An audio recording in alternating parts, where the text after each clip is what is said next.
Hey everyone, how's it going? This is Coach Cookie, your life and relationship coach. Thanks for tuning in to today's episode of Rising Higher. Here we chit chat about life, relationships, and I will give you some snippets for success to help you to survive and to thrive. In today's video, I want to focus on how to deal with an angry spouse.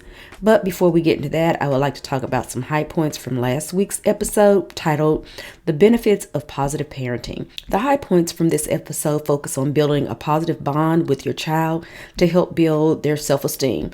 This will help the child develop coping skills as a child and well into their adult lives. If this sounds interesting and something you want to work with your child, check out the episode. Okay. On Cookie's commentary today, I want to have a few words about what is going on in the church around the country due to this pandemic. Several of my clients are struggling right now due to feeling disconnected from the church. For the ministers and pastors out there who have been called to do this work, don't be discouraged right now. If the doors to the church have been closed, remember, it's not about the building. You were called to provide individuals with spiritual guidance, comfort, and support. Remember, if this is truly your calling and purpose, the building has nothing to do with that. Think of it like this: a father not being able to do for their children. You and your children just got evicted from your home, or in this example, the church. So what do? That is how you want to think of the members of your church. These are your children. Think of the damage that your children will go through if you tell them that you could no longer do for them. That is the worst thing you can tell them. Since the doors of the churches have closed, this is how a lot of members are feeling. This has caused an emotional and a mental impact because so many members depend on the church for social interaction and spiritual guidance. Why does it seem like so many pastors and evangelists are so confused right now and don't know what to do just because the church doors have closed? I at one time was an evangelist and a first lady of a church. And when I was in the ministry, I was in it with all my heart and concern about souls all the time. And that's really the real work. And one of the main reasons why the ministers, pastors, and evangelists are confused about what to do is because they haven't kept themselves purified, so they're not in a position to help others and do the real work.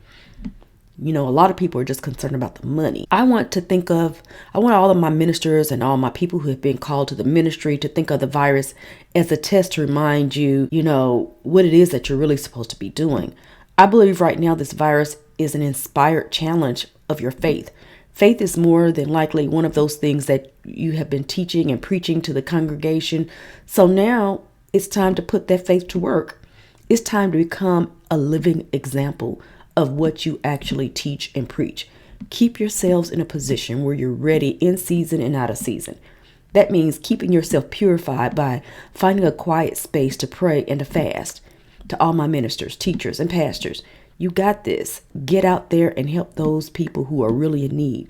Get out there and help those people in your community by evangelizing and showing them that you really care. Okay, so in the episode of Keeping It Real today, I have a question from Robert.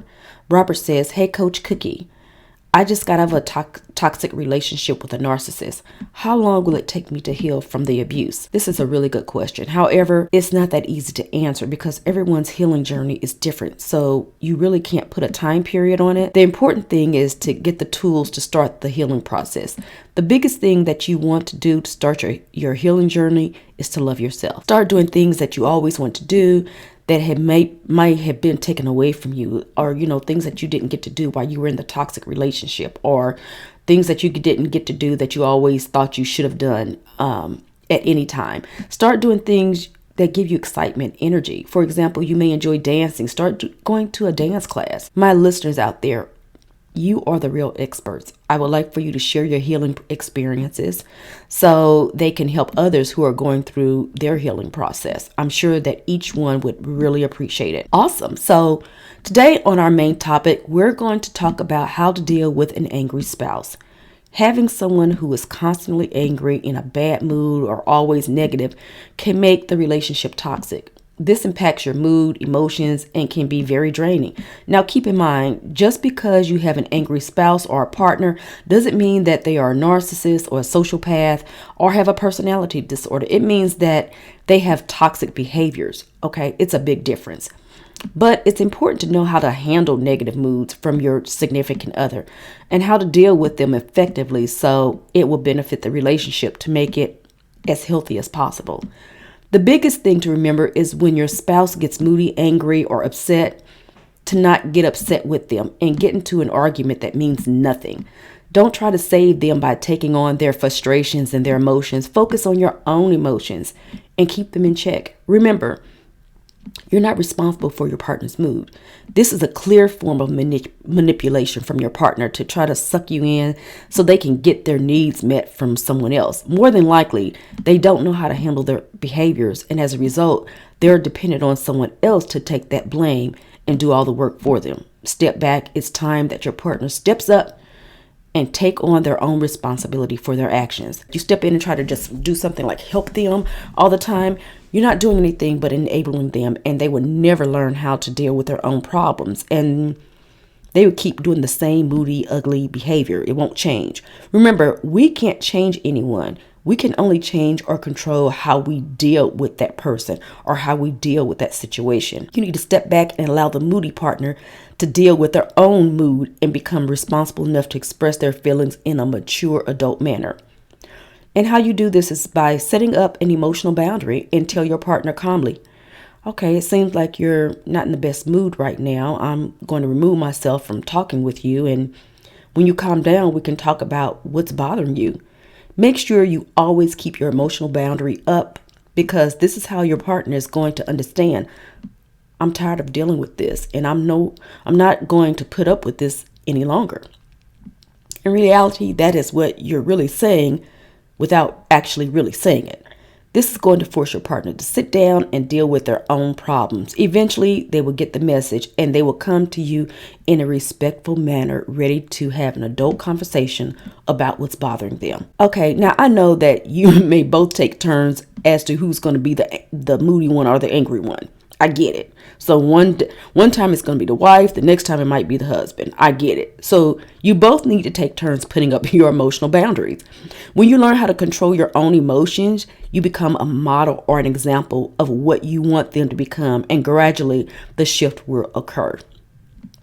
So if you're stuck and you need more advice or assistance on how to deal with an angry spouse or an angry boyfriend or girlfriend, let's talk about it. Contact me at heycoachcookie@gmail.com. Let's see if you could benefit from coaching. My first 30 minutes are free. My inbox is always open. Feel free to contact me on Facebook, online, Instagram at Rising Higher Podcast. Hey, to my listeners who are experienced with this topic, I would love to hear your ideas on how you handle it. And I'm sure it would be greatly appreciated to all my couples. Also, I want to be able to bring content that meets your needs. So if you have any questions that you would like for me to answer, or if you have a topic that you would like for me to do an episode on, please let me know. This is Coach Cookie reminding you to love yourself first as we rise higher together. Be blessed, and I'll talk to you soon.